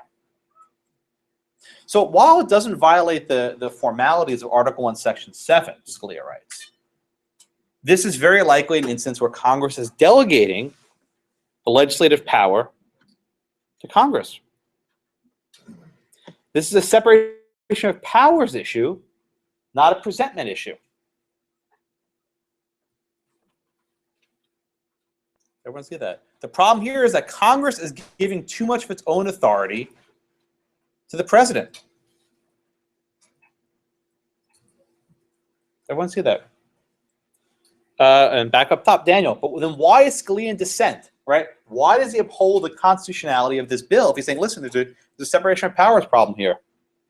Well, he says specifically that the constitutionality I'm sorry, louder? He says that the constitutionality of such appropriations is never considered in question. So I think what he's trying to say is that in practice, it's kind of related. Yeah. So because they never really complained about it Good. before, then you can't just all of a sudden say, oh, well, we can't do that. Good. Did you guys study adverse possession yet in property? No? Damn it. Okay. Well, generally speaking, does everyone know what a squatter is? So the idea, you'll learn this in property in some time. I guess you haven't gotten there yet. Generally speaking, if someone in Texas squats on your property, right, you know they're there and you don't kick them out, but they're there, they're living there every single day. After about 10 years, know who owns the property? The squatter, right? This is what's called adverse possession, right? If someone does something wrong for a really long time and no one objects, the law treats it as if they're legal. You'll do some property, I guess, next semester, right? So this might be called, I think Daniel said correctly, a squatter theory of constitutional law. If the president violates the Constitution for 200 years, after a certain point, it's like, all right, whatever. Good enough for me. Right? And it's not crazy. We'll do a case later this semester called Noel Canning, which involves appointments. And if you follow the text of the Constitution, basically every president since, God, the 1820s has been violating the Constitution, how they appoint recess appointments. We'll do this later. But Justice Breyer, who wrote the majority for that case, said, listen, this has been going on for so long. Everyone seems okay with it. I'm just going to let it slide. We'll do this case in a couple weeks, right? So I think Daniel's saying, listen, this has been going on for so long. That ship has sailed, right? That ship has sailed. Let's not go there. And this is more or less what Scalia is saying, that the Supreme Court has upheld the administrative state. They've upheld all of these, delegations of legislative power. For the Supreme Court to now reverse course and decide that this non-delegation doctrine has some teeth would make a lot of stuff unconstitutional. Would make a lot of administrative agencies illegal. It would really throw a wrench in how our administrative state works. So even Scalia, the originalist, says, I'm not doing this, boys. You messed up for 100 years. I'm not cleaning up this mess. And this is a very difficult question which we'll be studying throughout the semester, right? If there's a constitutional error, and it's been going on for a really long time, do you fix it? Justice Thomas, who I guess was in the majority here, I think he didn't buy Scalia's argument, is very fond of saying that mistakes must be corrected. So does everyone know what the word stare decisis means? Is that Luis? What's stare decisis? Good. Oh, you have it in Latin. Beautiful. What does that mean, generally speaking? How do we understand stare decisis? You have to honor what the president. Yes. So generally speaking, we live in a common law system, right? Based on precedent. Everyone, every court should follow the precedent of the court that came superior to it. And we've all studied this before. The Supreme Court, though, is generally not bound by stare decisis because they are the Supreme Court. There is no court above them. But generally speaking, the court likes to follow its own precedents because then people can rely on them and it creates stability and people can expect the law to function a certain way. Justice Thomas, though, says, you know what? With respect to constitutional law, stare decisis doesn't mean damn thing. Doesn't mean anything. He uses often Plessy versus Ferguson as an example. He says, listen, Plessy versus Ferguson, separate but equal. That was good law for about 70 years. Plessy was good law for 70 years. The Brown versus Board of Education court didn't say, oh, well, stare decisis, whatever, right? No, they said this is unconstitutional. So I think Thomas makes the point quite well that when you have a mistake and you realize there's a mistake, go back and fix it. But Scalia uses this expression, it's water under the bridge. He's like, listen, I acknowledge that mistakes have been made in the constitutional law, but this happened way too long ago. He doesn't think this applies to abortion decisions. We'll get to that later. That's still recent enough to change, which is a big issue in Planned Parenthood versus Casey. But for a lot of these things, they say, you know what? Hands up, not going to fix it. Okay. All right. So any questions on Clinton v. New York? Really good case. And again, the majority is not necessarily right. The majority says this is not comply with Article 1, Section 7 because the president's can't change the laws. The dissent saying, wait a minute, he's not changing the laws. So this was a serious fundamental disagreement, right, over what the bill actually did. We have 6 judges who saw it one way, and 3 judges, all very smart people, saw it a totally different way. And again, this was not a bipartisan basis. You had Scalia, O'Connor, and Breyer on the same side here. This is not some sort of ideological clash. Ditto for the other case, the Chadha case. Okay. Any questions on this? No? Okay. All right, let's cover the rest of Article 1 briefly. we will be spending the next probably couple weeks on the Commerce Clause. But there are other provisions in Article 1 that I want to discuss because you may hear about them. So the Bill of Attainder, what's the, Ryan, what's this Bill of Attainder? We mentioned before, but how does the Bill of Attainder work? Like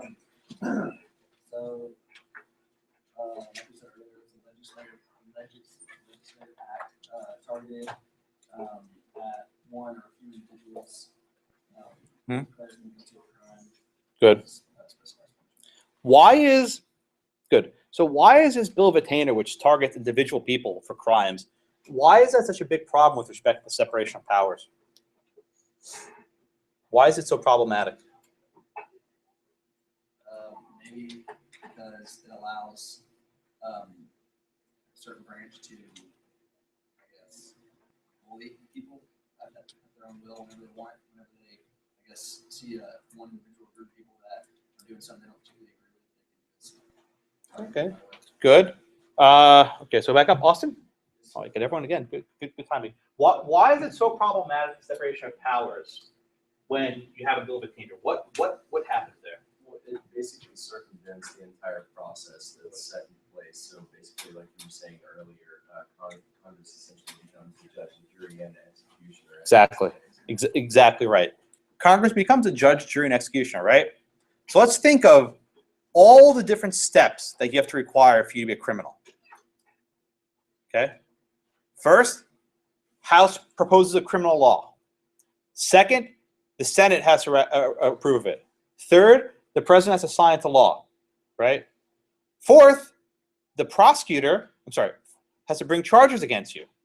Not required. Fifth, a grand jury of your peers has to decide that you should go to trial. Sixth, a petite jury, jury of 12, has to decide that you're guilty of a crime. 7, a judge decides whether that's a judgment that's correct or not as a matter of law. 8, you have appeals all the way up to the U.S. Supreme Court. 9, you have clemency from the executive. Even after you've gone all the way up and down, the president can pardon you. Only after basically 10 stages can you be convicted of a crime. You ever think about it that way, didn't you? There are so many steps for you to be convicted of a crime. Now, today there's so many damn crimes. You all commit 3 felonies a day. You don't even know it. Trust me, there's a book called 3 Felonies a Day. You all committed 3 felonies a day. You didn't even realize it. I probably did more than you. But in theory, there are like at least 9 or 10 discrete steps where each branch of government and the people, juries who are your peers in your area, in your vicinage, okay, who go up. Hugh, what happens when there's a Bill of Attainder? How many steps are involved? One. All that has to happen, right, is the legislature, well, it's actually 3, right? But the legislature, Congress passes it, president signs into law. So basically 3 steps. So basically all the other checks, the judge, the jury, clemency, pardons, everything, all that stuff has gone away. So the Bill of Attainder is a very specific problem. And actually, if you paid attention to Justice Powell's concurring opinion in Chadha, he references the Bill of Attainder. In my mind, the one house veto that mentions Chadha by name is a Bill of Attainder. Because as a result of this bill, the guy's getting deported. That's a pretty significant punishment. I mean, it's not jail time, but the guy has to leave the country. So that's a pretty big thing. But let's talk about Richard Nixon, right? Luke, what was it? It was a brief. The Nixon versus GSA case was a note. It was brief. But what happened in Nixon versus GSA?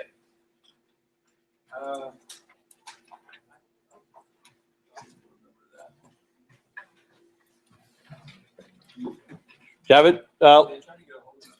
Yes. So here's what happened, right?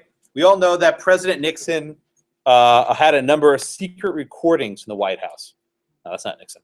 He had a number of secret recordings in the White House. And he had all these hidden tape recorders everywhere. The guy was paranoid. He was crazy. And he was impeached in the House. And then before he's removed by the Senate, he basically resigned from office. Remember, I will resign. The president's effective noon tomorrow, right? You know the shot. But what about the tapes? whose property were the tapes? Well, you may think the answer is, of course, it's the property of the United States government. But Nixon said, no, no, no, these are my tapes. You can't do this. So basically, Congress passed this bill. They thought they were being cute, right? Congress passed a bill that said anyone who was present in the 1970 to 1974 period, his property now is the property of the United States government. Okay, well, it only affected one man named Richard Milhouse Nixon. By the way, you know Milhouse and the Simpsons? It's named after Richard Milhouse Nixon. So Richard Milhouse Nixon, right? It basically only applied to him, right? Was this a bill of attainder? Luke, was this a bill of attainder? What did the court hold? What did Justice Brennan hold? I should be more precise.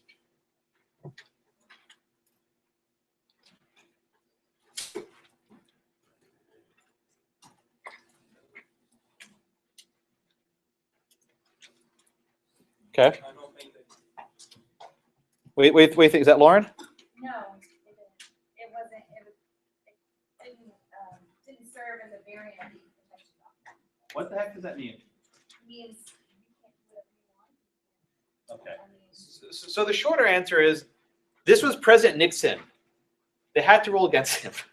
Unfortunately, this decision effectively rendered the Bill of Attainder clause a nullity. It doesn't really have any meaning anymore. If a bill which names a person and targets him directly is not a Bill of Attainder, then nothing is. That's a short answer. The backdrop of this is you had a president who was about to be impeached, who was acting lawlessly, and was trying to keep these recordings, which could have been the subject of criminal investigation, right? These tapes could have resulted in him being prosecuted. Nixon had several Supreme Court cases. So unfortunately, the Bill of Attainder doesn't really mean anything anymore. And that's the short answer, unfortunately. Let's see. What about ex post facto? Is your hand up? Yeah. Please. So this might be kind of silly, but even if it was his personal property, why didn't they just try and take a more judicial approach to like taking documents, or subpoena the documents and get them from him? Well, to have a subpoena, you get criminal investigation, don't you? Right. And to have a criminal investigation, you have to review the documents first. Oh. So he has them and you can't review them. They didn't know what's going on yet. Okay, because to me, I was like, why are we trying to like Right. pass a law? to A get better these question papers? was because they used the power of eminent domain to seize his tape, which I think also could have possibly worked. The Nixon situation was very tricky, and it was very precarious because he was basically trying to conceal evidence under presidential privilege. It was a really dangerous situation. Okay. Sorry, did I cut you off? Jonathan, what's a ex post facto law? It's when you enact a law after the fact. It's mentioned specifically here, a criminal law in order to add penalties or make someone guilty of something that they've done. Yes. Retroactively. Yeah, basically. So let's say all of you today, drove in your car more than 65 miles per hour. And then tomorrow, the Texas legislature says anyone in the last month who drove over 60 miles an hour was guilty of a felony, right? That would be an ex post facto law, okay? That much is clear. But what's interesting is sex offender registries. And I don't know if you ever study these, but these are not as simple as you think. So generally speaking, someone commits a sex offense, and these range from, rape or molestation to indecent exposure. Some people, if they pee in public, they have to register sex offenders. I'm not exaggerating. After they get out of jail, under what are called Megan's laws, they're required to register with the state. But it's not just registration. You have to basically give the government all of your movement, and there are limitations on where you can live. In fact, this is becoming a huge problem. In Florida, for example, you can't live within 1,000 feet of a school, park, playground, whatever. If you look at a map of Miami, there's nowhere to live that's not within 1,000 feet of a school, park, or playground. They're everywhere. I remember when I was clerking, this one guy lived in the housing projects. He was on trial for distributing drugs. And they charged him with distributing crack near a playground. Well, the housing project had a playground in it. So whenever you see these laws, within your children, they're usually meant to sweep out. So you have people in Florida living under highway underpasses that have nowhere to live. There's nowhere for them to live legally. So some people would say that this is a criminal punishment that's being punished after the fact. They've already done their time for whatever sex offense, and now they're being punished after the fact. The Supreme Court, in a very tight decision called Smith v. Doe, have actually said that these schemes are civil, not criminal, that all these sex offender schemes are civil and that they're not punishments. I don't agree with those, but that is the law. I think they're punitive, and they probably violate the ex post facto clause, but that was not a position that prevails. All right, and Plowman, finish it up. What's the contracts clause, the last topic for today? Basically, it appears in Article 1, Section 10, and it says that no state shall. Good. This does not apply to the federal government. The contracts clause, by the text, only applies to states. Continue, please. And then lists a bunch of things that no state shall do. Entering into treaties, alliances, letters of marque, bills of attainder, basically all those ex post facto. And what does it mean to impair the obligations of contracts? What does that mean?